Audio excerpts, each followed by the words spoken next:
사회를 이루는 섭리와 섭리법을 시작하겠습니다. 기능 대체와 복지. 정부의 전통적인 기능은 치안기능, 국방기능, 사법기능인데 이러한 기능의 수행을 위해 세금으로 공적 자본을 형성하여 정부를 수립한다. 그렇죠. 어느 순간 사회 규모가 커지면 정부를 수립하죠. 이러한 기능은 국가의 유지에 필수적인 기능이기에 이러한 기능의 수행이 제대로 이루어지지 않을 경우 세금이 증가하더라도 증가한 세금은 모두 이러한 기능들을 수행하기 위한 자본에 투입될 수밖에 없다. 기본적으로 치안기능, 국방기능, 사법기능이 제 기능을 수행하지 못하면 사회가 유지될 수가 없죠. 충분히 수행되지 못해요. 그러면 그래요. 거치는 세금이 증가하면 이러한 기능을 수행하는데 사용되겠죠. 이러한 기능이 제대로 수행되지 않는데 세금을 다른 곳에 사용하게 되면 이제 국가에 문제가 생기는 거죠. 다른 데서 사용될 수도 있죠. 공직자들이 사유리 사욕을 위해 사용될 수도 있고 그런 거예요. 그러한 국가는 쇠퇴하면서 멸망하기도 하죠. 시장 지배 시대 제도를 도입한 국가들의 경우 기업과 같은 자본이 크게 융성하며 기업에 투입된 자본이 비약적으로 증가하며 국가 전체 소득이 이전과는 비교할 수 정도의 빠른 속도로 크게 증가하는 현상을 확인할 수 있다.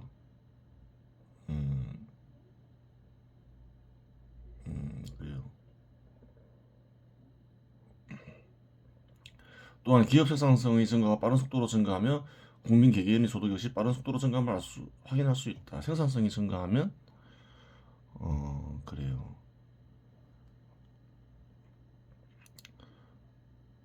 국가 전체 기업 생산성이 빠른 속도로 증가하면 국민 개개인의 소득이 증가하죠. 국민 개개인의 소득 증가는 국가 생산성과 연관되어 있는 거죠.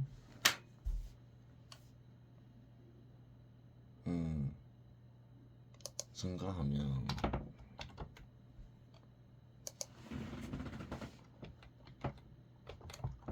전체 생산성의 증가가 빠른 속도로 증가하면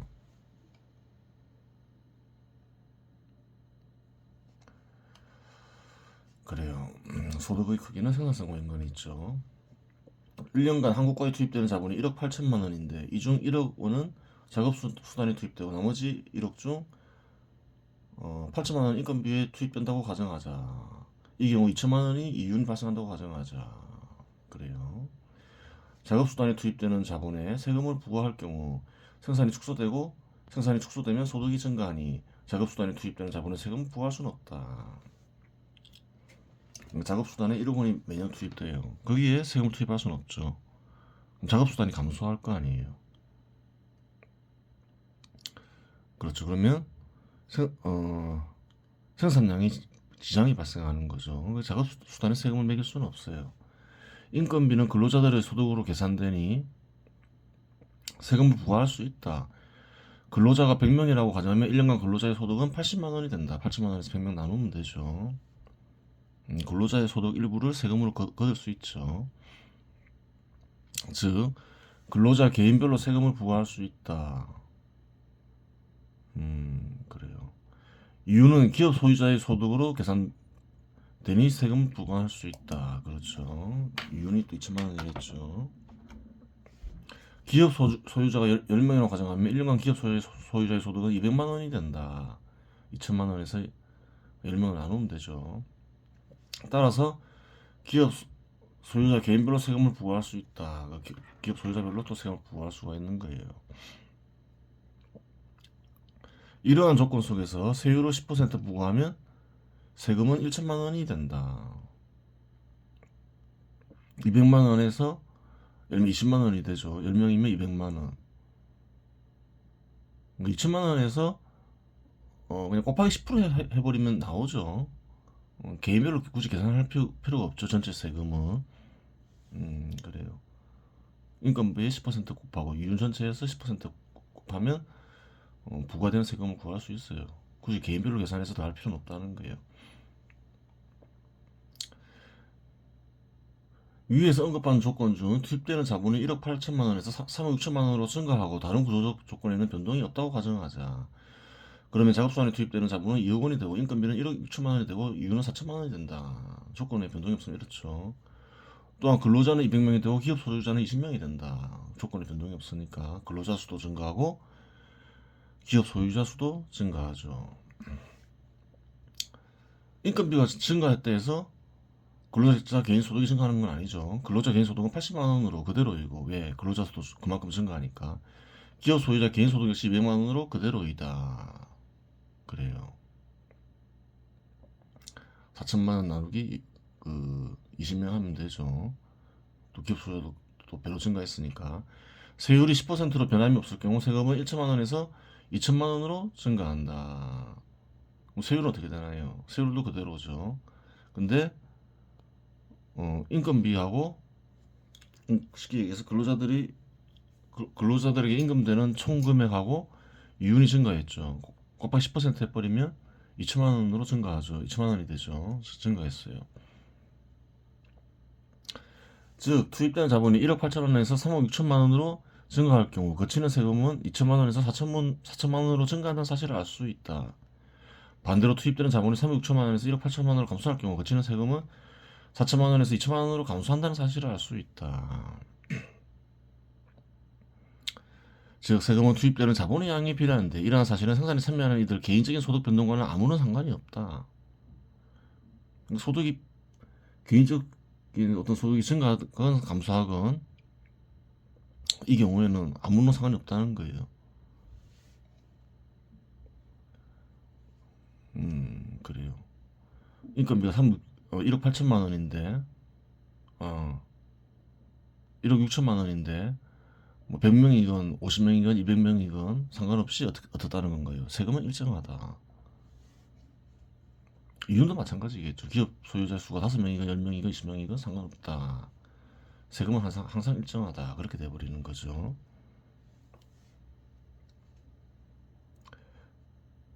투입되는 자본이 증가로 인해 세금이 증가한다고 하여 전통적인 기능 외 다른 기능을 수행하는데 세금이 투입될 수 있는 것은 아니다. 세금이 무조건 증가한다 해서 뭐 다른 기능을 수행할 수 있다 이건 아니죠. 전통적인 기능을 수행하는데 투입되는 자본이 부족하면 증가되는 세금은 전통적인 기능을 수행하는 자본에 투입될 수밖에 없다. 치안 기능, 사법 기능, 뭐 국방 기능이 제대로 수행되지 않고 있어요. 그럼 증가되는 세금은 그러한 기능을 수행하는데 투입돼야 되겠죠. 전통적인 기능을 수행하는데 충분한 자본이 투입된다고 하여 다른 기능을 수행하는데 세금이 투입될 수 있는 것도 아니다. 만일 정부 생산성이 절반으로 감소하여 이전과 같이 기능을 수행하는데 2배의 자본이 투입된다면 여전히 다른 기능을 수행하는데 투입될 세금은 없다. 세금은 증가하는데 생산성이 감소해 버렸어요. 크게. 동일한 효과를 누리기 위해서는 2배의 세금이 투입돼야 돼요. 그런 경우도 있을 수 있다는 거예요. 그러면 다른 기능을 수행하는데 투입될 세금 같은 것은 없죠. 반면에 세금의 증가 속도가 이러한 점들을 모두 상쇄할 정도로 빨라 남는 세금이 있다면 정부는 남는 세금을 통해 다른 기능을 수행할 수 있다. 여러 어떤 조건들을 극복하고 세금이 남아요. 그러면 이제 그때 비로소 다른 기능을 수행할 수가 있게 된다는 거예요. 1년간 한국가에 투입되는 자본이 1억 8천만 원인데 이 중 1억 원은 작업수단에 투입되고 나머지 1억 원 중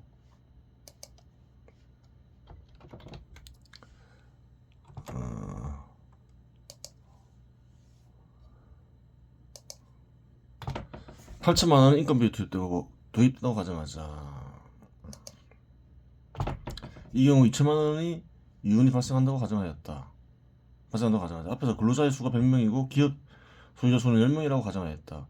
기업 전체 생산성의 증가로 근로자의 수가 절반으로 감소했다고 가정하자. 인건비가 그대로일 경우 근로자의 소득은 160만 원으로 증가하고 8천만 원에서 50명으로 나누죠. 160만 원 증가하죠. 다른 조건에 변동이 없다 했으니까 이렇게 계산이 되죠. 기업 소유자의 소득은 200만 원이다. 그렇죠. 2천만 원 나누기 50명이니까. 2천만 원 나누기 10명이니까 그렇죠. 전체 거치는 세금은 인건비와 이윤의 세율을 곱하면 되니 거치는 세금은 근로자의 소득이 증가했음에도 불구하고 1천만 원이 된다. 그렇죠. 인건비 곱하는 거니까 근로자의 수하고는 아무런 상관이 없죠. 생산성이 증가해서. 즉 생산에 참여하는 이들의 수가 110명에서 60명으로 감소했음에도 불구하고 기업 소유자까지 합치면 그렇죠. 거치는 세금은 그대로임을 알 수 있다.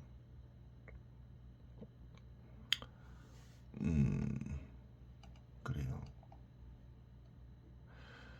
생산성을 증가시키는 이유는 이윤을 보다 많이 걷는 거죠. 그래서 이제 예를 들어서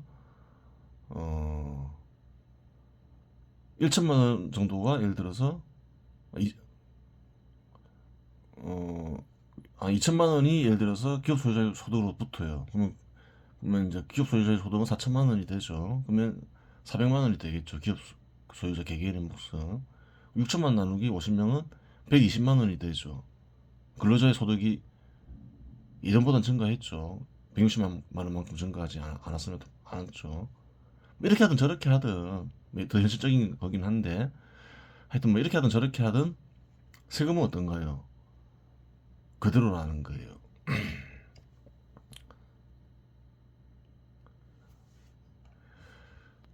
그렇게 되겠죠. 세율을 높이는 일이 국민 개개인의 삶을 반드시 어렵게 하는 것은 아니다. 세율에 대해서 따져봐야 되겠죠. 세율을 높일 수도 있다는 거예요.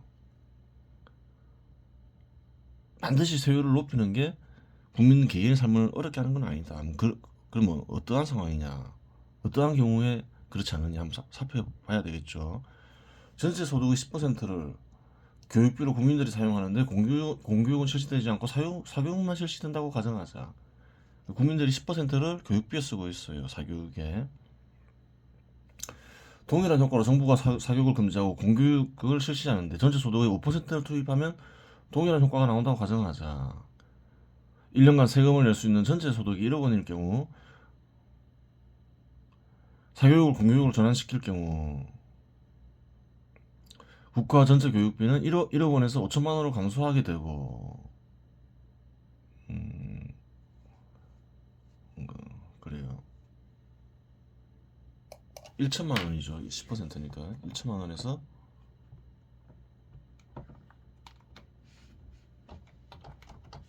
500만 원으로 감소하게 되고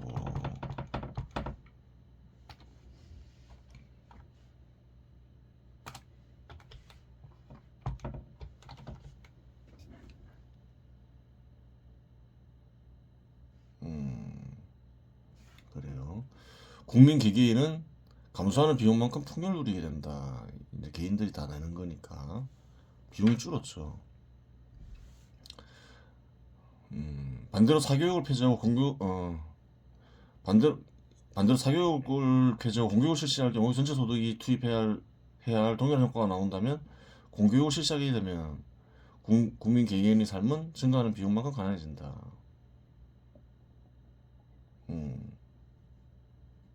그래요. 더 많은 세금을 투입해야 된다면 사교육을 폐지해야 되는데 이제 좀 말을 잘못 적었죠. 그래요. 더 많은 세금을 걷어야 사교육을 실시하는 것만큼 동일한 효과를 누릴 수 있다면 그래요. 증가하는 비용만큼 더 가난해지겠죠. 그런 경우는 공교육을 실시하면 안 되겠죠. 이 경우는 공교육을 실시하는 채 사교육을 제도화하는 것이 맞다. 그래요. 그러면 이제 사교육을 제도화하는 게 맞다는 거예요. 각주가 있죠. 사교육을 전면적으로 실시할 경우 가난한 이들은 교육을 제대로 받지 못할 수 있다. 이 경우 정부가 가난한 이들을 지원할 경우 공정의 문제가 해결된다. 전체 국민들을 교육시키는 비용보다 가난한 이들을 지원하는 비용이 훨씬 작을 수밖에 없으니 공교육 실시를 절대선으로 여길 이유는 없다. 보완할 수가 있다는 거예요.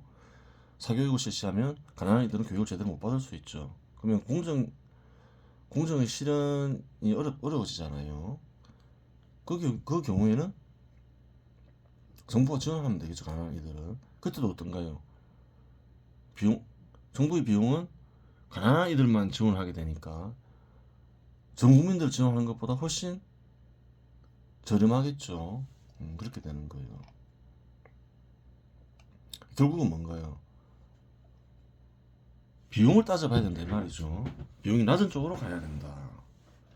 가장 안 좋은 경우는 공교육과 사교육을 동시에 시행하는 경우이다. 이 경우에는 국민들은 공교육, 사교육 모두에 소득을 투입해야 하니 국민들이 교육에 투입해야 할 비용은 기하급수적으로 커질 수 있다. 한국이 대표적으로 그러하죠. 그러한 이유로 사회의 어떤 기능을 정부와 민간이 동시에 수행하도록 하는 일은 바람직하지 않다. 원칙상 어떤가요?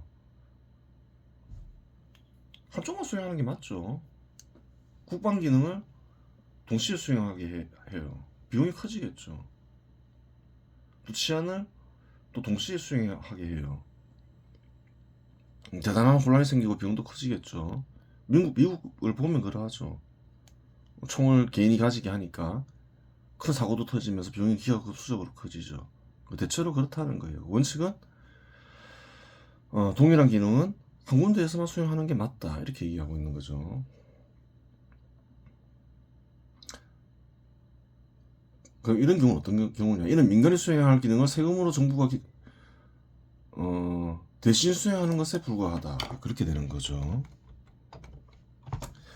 이는 마치 정부가 없으면 민간이 직접 수행할 국방기능, 치안기능, 사법기능을 정부로 하여금 수행하게 한 것과 다를 바 없다. 똑같다는 거예요.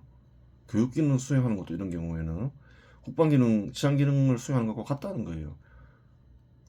기능을 대체하는 거죠. 민간 기능을 정부 기능으로 대체하는 거죠. 즉 민간이 수행할 기능을 정부로 하여금 수행하게 하는 일은 복지가 아니며 이는 민간 기능을 정부 기능으로 대체하는 것에 따릅니다.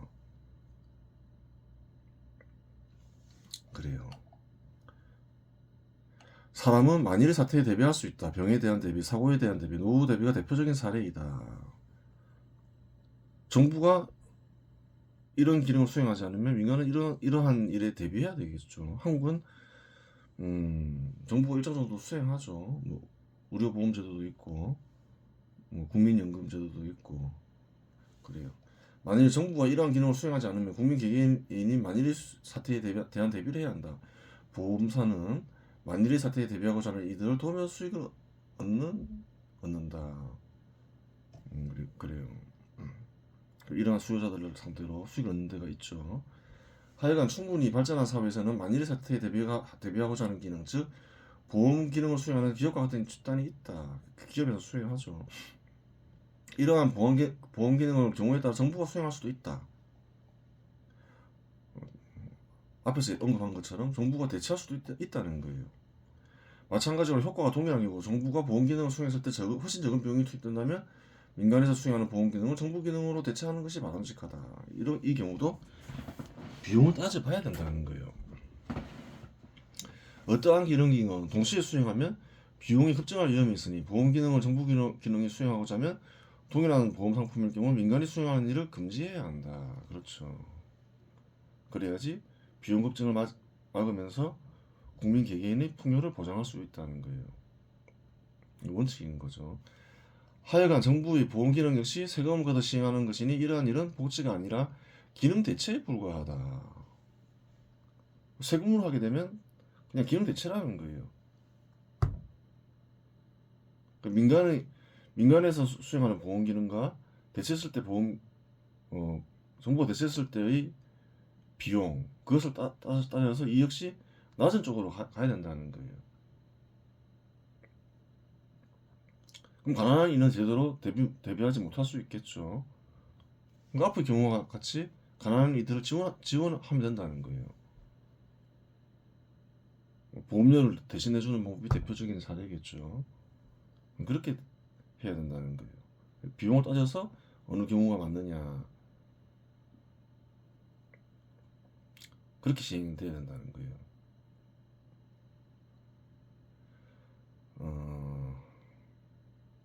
의무적으로 보험에 들게 할 수도 있겠죠.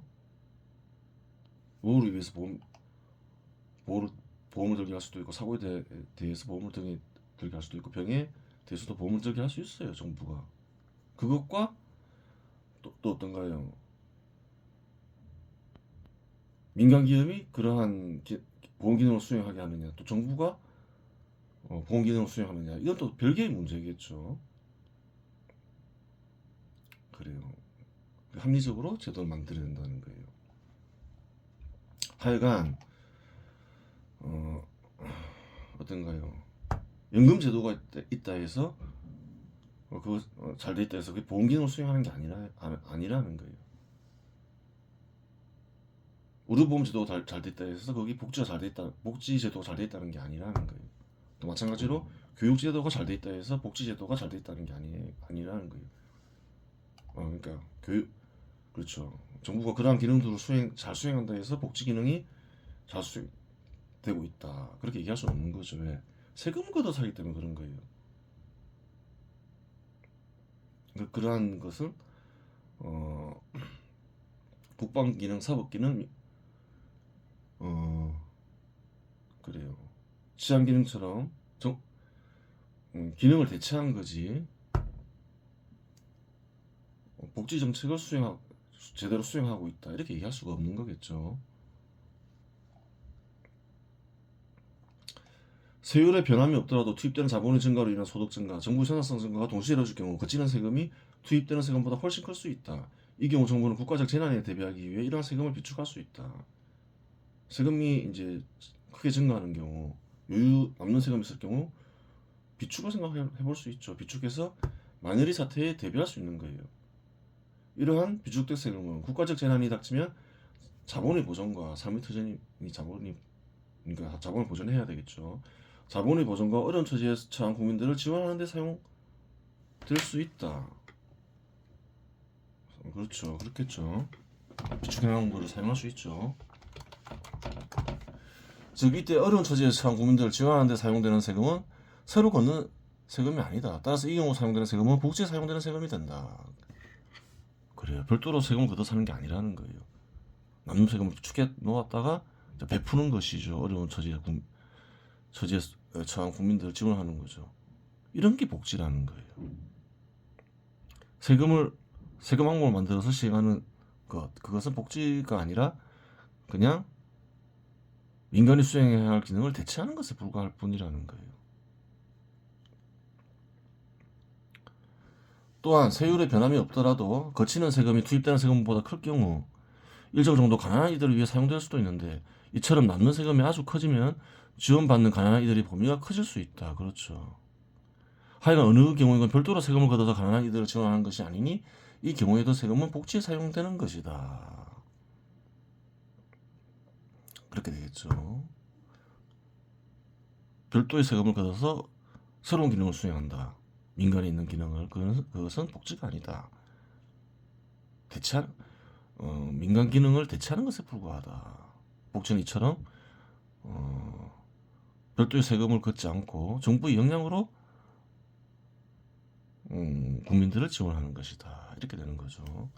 결론적으로 별도의 세금을 걷어 국민을 지원하는 일은 기능 대체일 따름이고 별도의 세금 징수나 부채 없이 정부 자체 능력으로 국민을 지원하는 일이 참된 복지 정책인 것이다. 그렇게 되겠죠. 그래요. 정부 기능 대체와 복지를 잘 살펴봐야 돼요. 기능 대체를 복지로 선전하면서 훌륭한 정책을 시행하는 것처럼 마치 선을 시행하는 것처럼 조장하는 경우가 많죠. 그 잘못된 거예요.